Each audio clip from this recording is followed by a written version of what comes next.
After her sister is imprisoned by a powerful monk, a young warrior travels to the demon underworld to rescue her, but ends up trapped in this other dimension. Today we're going to recap the story of the movie, Green Serpent, from 2021. During a battle against Master Fahi, who lives in the Jinshan Temple, in order to rescue Shu Xian, the Snake Sisters manipulate the ocean water to create gigantic waves and destroy the island. However, the monk uses his powers to create a protective barrier around the temple and then strikes back with a powerful ray of golden light. After throwing the two sisters to another island, he sends out a vortex of energy to suck them in, and Blanca tries to stop him, but her magic hairpin is broken. Immediately, the woman's body begins to be sucked into the vortex and Shu Xian begs the master to free his beloved, but Fahi shows no mercy. Realizing that she won't be able to escape, Blanca gives her baby to Verta and asks her sister to give the child to her father. She is then sent to the Leifang Sanctuary, where she will be imprisoned for eternity. After punishing Blanca for defying him, Fahi goes to meet Verta and orders her to leave. The truth is that, because he is a powerful monk, Fahi feels he is above all laws and therefore has the right to imprison people and do whatever he wants with them. When Fahi leaves, Shu Xian approaches his son and Verta tells him that he is a great coward, because of him Blanca has been taken away forever. After giving the baby to her father, Verta decides to fight and goes to meet Fahi. At that moment, the monk sends a phoenix to eliminate her, but instead the young woman is sent to a soral, the city of demons. Upon arriving in that unknown place, Verta immediately starts looking for her sister, as she hopes she has been sent to the same prison where Blanca is being held. However, it doesn't take long for the young woman to realize that this isn't the Leifang Shrine, and now the only thing she has is the banner left by her sister before she was sucked into the vortex. Suddenly, a man with the head of a bull appears and attacks Verta. The young woman tries to fend off the attack and realizes that she has lost all her powers, so she has to start a hand-to-hand duel against the creature. Realizing she can't defeat him, the woman decides to run away, but is chased by the monster, who starts throwing objects at her. While fleeing, Verta comes across Sun and realizes that the woman is armed. Seeing the monster approaching, Sun shoots it and becomes its new target. Her shots have no effect on the warrior, who manages to surround them. However, just as the man was about to strike the young women, several vehicles fall on top of him and a masked man approaches to rescue the pair. After taking them to safety, Hiro drives off in his truck and Sun takes Verta back to her hideout.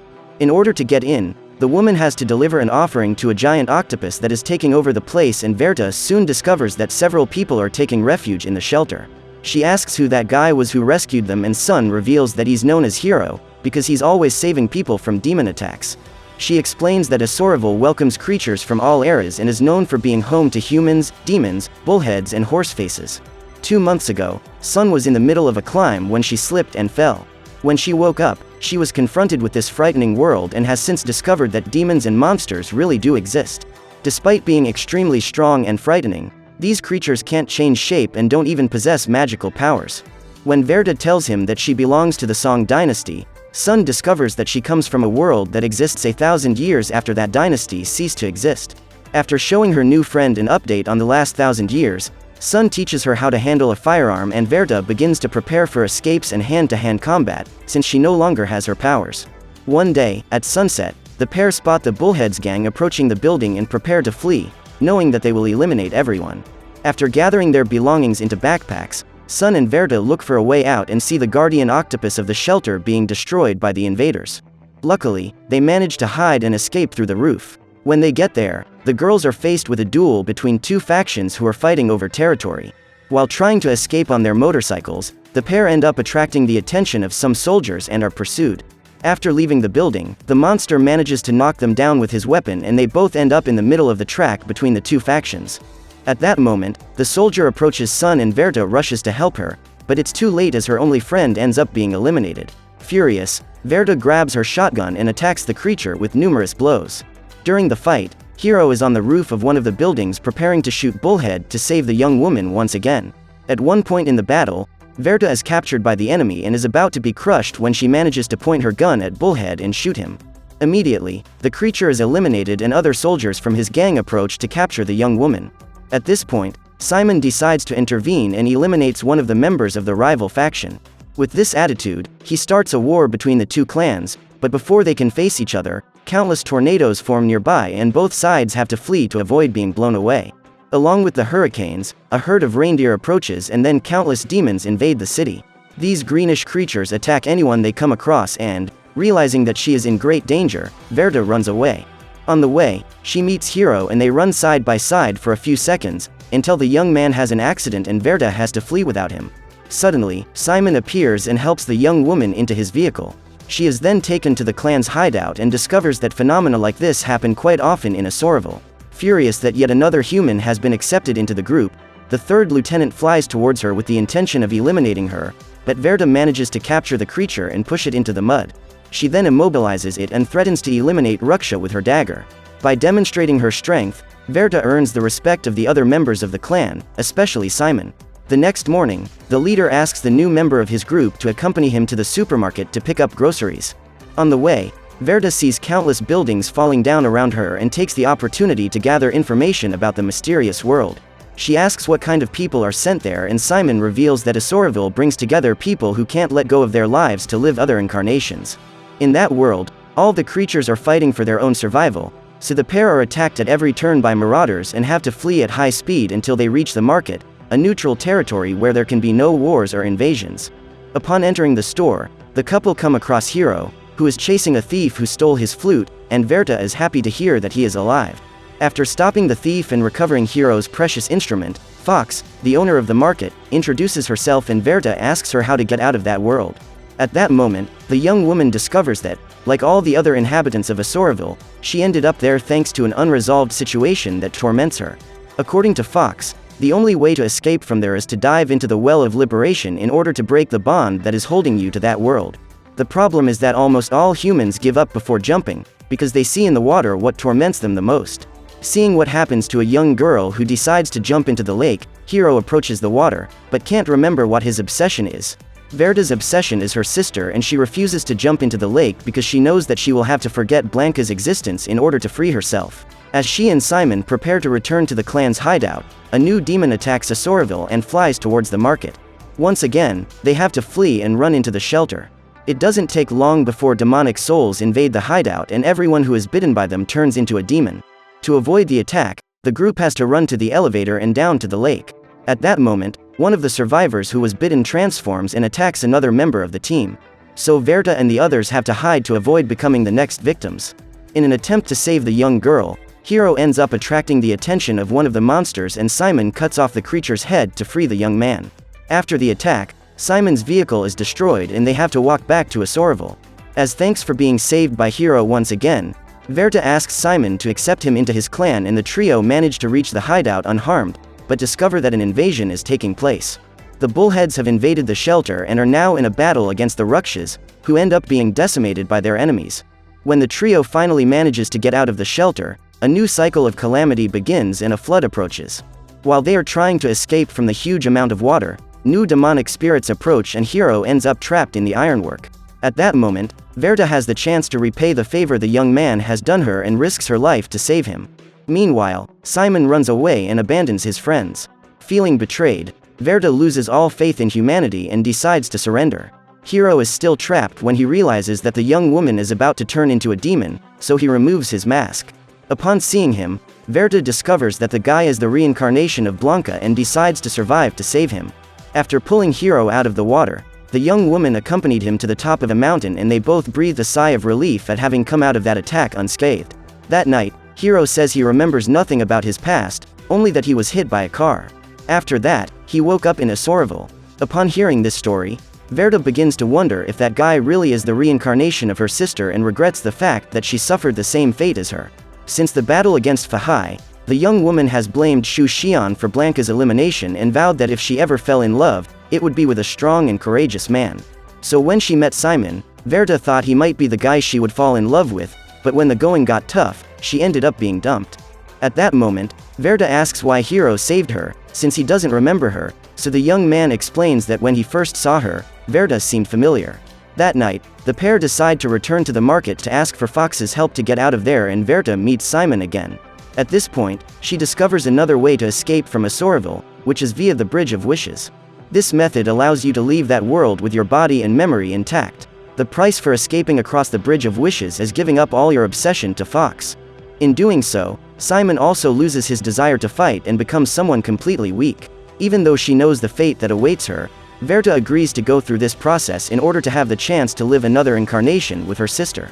Then Fox tells them that a soral is shaped like a snake whose head and tail almost meet. The tail is where the evil spirits live, and from it grows a bridge, known as the Bridge of Wishes. If Verta and Hiro jump from the top straight onto the snake's head, they will both escape from a soral. However, Fox warns that the pair will have to be careful when making the jump, as they will only have one chance. Just as Verta and Hiro were about to have their obsessions ripped from their bodies, the Bullheads gang shows up and Fox strikes back. With the help of her employees, she destroys most of the ships, but the enemies manage to resist and cut the chains to clear the way to the market. Immediately, the group rushes to the well and the survivors are cornered. Seeing the monster that destroyed his entire clan approaching, Simon prepares to fight and asks Verta for forgiveness for abandoning her. Even though he knows he will be eliminated in battle, the man doesn't back down and manages to strike the rival gang leader in the neck. However, the golden armor covering Bison's body protects him from the attack and he easily eliminates Simon. Just then, Verta enters the battle and almost gets hit. While trying to help her, the mask that Hiro wears to hide his true face is ripped off and the young woman discovers that he actually helped the Bullhead clan find that place. Bison explains that the mask not only changes the wearer's appearance, but also gives off a distinctive smell. And by following that scent, he was able to get to the market. When she discovers the truth, Verta feels deceived once again, as she believed that Hiro was her sister. After putting on his mask, Hiro returns to her human form and Fox jumps into the lake just as she was about to be attacked. She then returns in the form of a giant fox and causes a flood, which pulls her enemies into the lake. When all the Bullheads are transported out of Asoraville, Fox takes a boat so that Hiro and Verta can escape and then creates a whirlpool to send them out of the market. When they cross the wall of stones, the pair fall into the ocean and are carried by the tide until they reach the snake's tail. Still furious, Verta asks Hiro to tell the truth about who he is and, once again, he claims that when he arrived in Asoraville, he had no memory of his past. The young man also didn't have a face, so he was given the mask and decided to use it to get closer to Verta, as he felt he knew her from somewhere. After hearing this, the young woman comes to the conclusion that she can only rely on herself from now on, but allows Hiro to accompany her on this journey. What none of them can imagine is that, thanks to the golden armor covering his body, Bison is still alive and is now seeking revenge on the members of his gang. During the walk to the Bridge of Wishes, Verta reveals that Fox told her how the bridge works. According to the young woman, what makes the bridge grow is the Black Wind Tunnel in Asoraville, where karmic tests take place. If the person survives their own torments and passes the test, they will achieve liberation and the path will extend to the Serpent's Head. On reaching their destination, the pair are surprised by a bus approaching at high speed. After getting into the vehicle, they meet a spider woman, who takes them to the tunnel they need to enter to get to the bridge. However, when she enters, Verta is immediately thrown back out and tells him that she found Fahi in there. In her mind, she was there for 2 hours when, in fact, it was only for a moment. On her second attempt, she meets the monk she hates so much, who tells her that she must free herself from her obsession. At this point, Verta discovers that Bison is a prisoner sent by Fahi who has been given the power to rule Asoraville. However, the monk's true intention in sending him to that world is for Bison to free the souls of the people who are trapped in their own obsessions so that Asoraville is destroyed forever. In exchange for this work, Bison will be sent back to his world instead of hell. After hearing the truth, Verta uses her serpent powers to attack Fahi's phoenix, but ends up being defeated by the monk and sent back to the other side of the tunnel. Several times in a row, she tries to defeat Fahi, but always ends up suffering the same fate and is sent back. Meanwhile, Hiro remains on the other side waiting for her friend to return and ensures Verta's well-being while she regains her strength to fight new battles. It's been 20 years inside the tunnel and yet Verta refuses to give up the battle. After taking part in so many duels, the Green Serpent is stronger than ever and this time manages to eliminate Fahi's phoenix. Verta then uses her power to eliminate the monk and destroy the Leifeng shrine. At this point, the golden armor granted by Fahi that was covering the Bison's body disappears and he becomes as mortal as everyone else. After completing her mission, the young woman meets Hiro again and discovers that she is free of her karma. Just then, a bridge forms at the tail of the snake and Verta looks for a way to get up there. Along the way, she and Hiro come across a cave full of demon bats and have to climb the wall in silence to avoid waking them up. During the ascent, the pair spot Bison and have to speed up to avoid the risk of their enemy reaching the bridge before them. As the pair cross, a new cycle of calamity begins and a large quantity of poisonous gas rises towards them. The two friends run towards the head of the snake when they end up being attacked by the demons and are separated by the roots that form the bridge. Now everyone is fighting for their own survival, including Bison, who ends up being bitten by one of the bats. His only hope of survival is to be the first to reach the end of the bridge, so the monster does everything in his power to make Hiro's path difficult.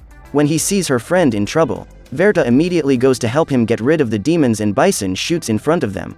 As the pair advance and get closer to the serpent's head, the bridge begins to collapse and Bullhead, who is already in the final stages of transformation, ends up falling over the cliff. With Verta's help, Hiro also manages to reach the end of the bridge and they both jump together towards the portal. However, before they can reach the other side, Bison, who has now completely transformed into a demon, manages to catch up with them and pulls Hiro's leg. Instead of going it alone, Verta decides to return to save him and moves further and further away from the portal. Seeing her friend about to be eliminated, Hiro decides to stop fighting for his life and allows the creature to bite his shoulder. The young man then rips the monster's head off and holds Verta's hands. The truth is that he allowed Bison to bite him because that was the only way to get Verta back to the portal. Realizing that her friend has sacrificed himself to save her, the young woman hugs him and, as soon as Hiro's wings appear, he takes Verta to the top. His demon body can't go through the portal, so the young man throws his friend inside so that she can save herself. However, the young woman doesn't want to leave without Hiro and clings to his arms so that they don't get separated.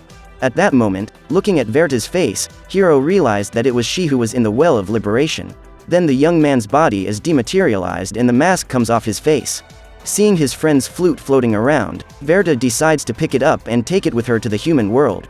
It's winter when Verta arrives in Hangzhou, China. She walks through the snow while trying to find some clues about her sister and the young man she met in a Soraval. Since the Leifeng shrine was destroyed, she wonders what happened to Blanca. A few years after its destruction, the tower was rebuilt and has now become a museum, displaying various objects that were found after the destruction of the shrine. While walking there, Verta spots her sister's hairpin that was broken during the battle against Fahi and discovers that one of its fragments has never been found.